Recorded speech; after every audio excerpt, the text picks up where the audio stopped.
Hello friends, welcome back my YouTube channel MS. मैं जहाँ upload करता हूँ बीएससी मैथमेटिक्स एंड फिजिक्स से रिलेटेड वीडियो लेक्चर्स।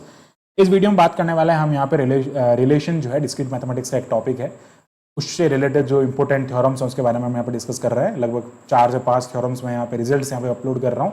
उन सभी को आप हमारे प्लेलिस्ट में जाके देख सकते हैं। और इससे पहले भी हमने एक रिलेशन के बारे में डिस्कस किया जिसमें हम कह रहे हैं कि जब आपके पास में कोई सिमेट्रिक होता है तो आर और आर इनवर्स इक्वल होना है। तो ऐसे हमने एक थ्योरम वहाँ पे प्रूफ किया है और इसके आगे भी हमने इक्विवेलेंस रिलेशन और बहुत सारे रिलेशन के हम यहाँ पे थ्योरम प्रूफ कर चुके हैं। प्लेलिस्ट में जाके आप देख सकते हैं। नाउ अब हम आगे बढ़ते हैं। यहाँ पे इस स्टेटमेंट क्या है और इसका प्रूफ कैसे करेंगे उसके बारे में समझते हैं। Relation R on a set non empty set A is anti symmetric. ये कह रहा है ये एंटी सिमेट्रिक होगा और इसकी एंटी सिमेट्रिक की कंडीशन ये होगी। ठीक है, सिमेट्रिक की कंडीशन होती है आर आर इनवर्स होना चाहिए। अब एंटी सिमेट्रिक की कंडीशन ये है कि रिलेशन आर और आर इनवर्स के अंदर जो है वो आइडेंटिटी, उस आइडेंटिटी का सबसेट होना चाहिए, उसका इंटरसेक्शन में जो एलिमेंट आ रहा है वो आइडेंटिटी का सबसेट होना चाहिए। तो बेसिकली ये क्या कहना चाह रहा है यहाँ पे, अगर मैं एंटी सिमेट्रिक की बात करता तो एंटी सिमेट्रिक होता क्या है, अगर 1 2 उसके अंदर है तो 2 1 उसके अंदर नहीं होना चाहिए। This is anti symmetric. Okay, अब एंटी सिमेट्रिक ये होता है, अब 1 2 है तो 2 1 नहीं होना चाहिए। ठीक है, एसिमेट्रिक जो होता है वो और अलग होता है। इस पे मैंने पूरा कंप्लीट वीडियो अपलोड कर रखा है, इसमें हमने डिफरेंस बताया सिमेट्रिक, एसिमेट्रिक और एंटी सिमेट्रिक में क्या डिफरेंस होता है। ठीक है, अब इसको प्रूफ करेंगे तो यहां से क्या करेंगे, सबसे पहले कंसिडर कर लेते हैं let R is anti symmetric.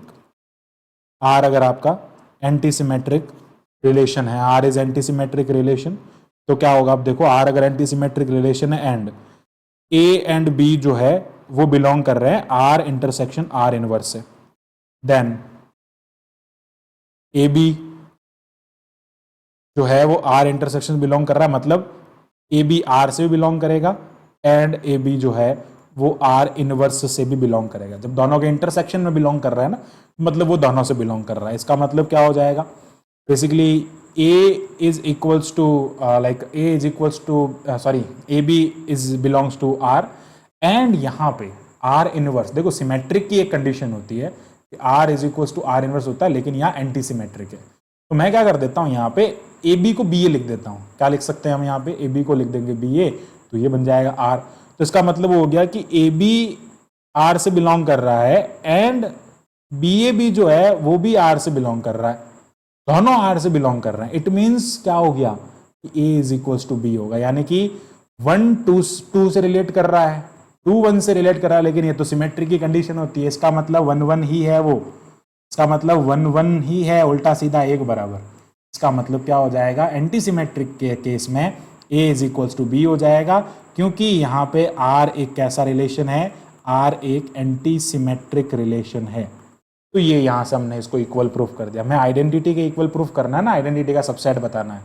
Now अब हम क्या कंसिडर कर रहे हैं कि आर इंटरसेक्शन आर इनवर्स जो है वो सबसेट है आई ए, यानी कि identity.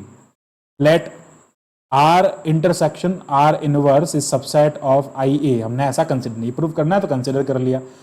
And every A B belongs to relation R, every A B जो है वो आर, सॉरी ए बी ऐसे नहीं होगा, एवरी ए बी यानी कि ये रिलेशन ए बी जो है वो आर से बिलोंग कर रहा है। ए बी आर से बिलोंग कर रहा है तो वही कंडीशन, अगर ए बी आपका आर से बिलोंग कर रहा है तो ए बी आर इनवर्स से बिलोंग करेगा। इट मीन्स ए बी जो है वो आर इनवर्स से बिलोंग कर रहा है। तो बेसिकली यहां पे हम क्या प्रूफ कर रहे हैं, उसका उल्टा प्रूफ कर रहे हैं। ठीक है, अब पहले तो हमने क्या कहा कि ये इसके इंटरसेक्शन से बिलोंग कर रहा है, इसलिए ये दोनों अलग अलग है। अब ये कह रहे हैं ये दोनों से बिलोंग कर रहा है, ये वाली चीज, ये ना आर से बिलोंग कर रहा है, आर इनवर्स से बिलोंग कर रहा है। It means it implies that कि ये इसके इनवर्स से बिलोंग कर रहा है। नाउ ए बी जो है वो सबसेट हो जाएगा आई ए का, क्योंकि ये सबसेट है आई ए का, तो ये इसका सबसेट हो जाएगा आई ए का। तो इसका मतलब क्या हो गया कि आर इनवर्स जो है वो सबसेट है आई ए का। तो जब ये होगा तो उस कंडीशन में भी क्या होगा, जब आर आपका एंटी सिमेट्रिक है तो A is equals to B होना चाहिए। अगर ये इसका सबसेट बन रहा है, that implies that R is this, वो इंप्लाई कर रहा है कि आर ऐसा होगा। ठीक है, तो बेसिकली यही चीज़ है कि हम क्या कर रहे हैं। देखो ध्यान से समझने की बात यह है कि पहले तो हमने कह दिया कि ए और बी इक्वल है। अब ए और बी का रिलेशन आर है और बी का रिलेशन आर इनवर्स है, तो बेसिकली हमने प्रूफ कर लिया ना ए और बी इक्वल है। का मतलब क्या हो गया, जब एंटीसिमेट्रिक रिलेशन होगा तो ए और बी जब इक्वल होंगे तो ये आइडेंटिटी से बिलोंग, आइडेंटिटी का सबसेट होगा। बेसिकली उसका जो इंटरसेक्शन होगा वो फाई नहीं होगा, आइडेंटिटी का सबसेट होगा। So this is the theorem and ये थ्योरम है कि यहाँ पे R जो है वो कैसा है, एंटी सिमेट्रिक है और बहुत इंपॉर्टेंट थ्योरम है और एक रिलेशन है, अच्छा रिलेशन है क्योंकि ये कंडीशन हो गई बेसिकली। सिमेट्री की कंडीशन होती है R is equal to R inverse, anti symmetry की कंडीशन होती है R intersection R inverse is subset of identity. So thanks for watching my video, keep watching MS maths. इसी type के for more videos के लिए हमारे channel को subscribe करें। Thank you, bye bye.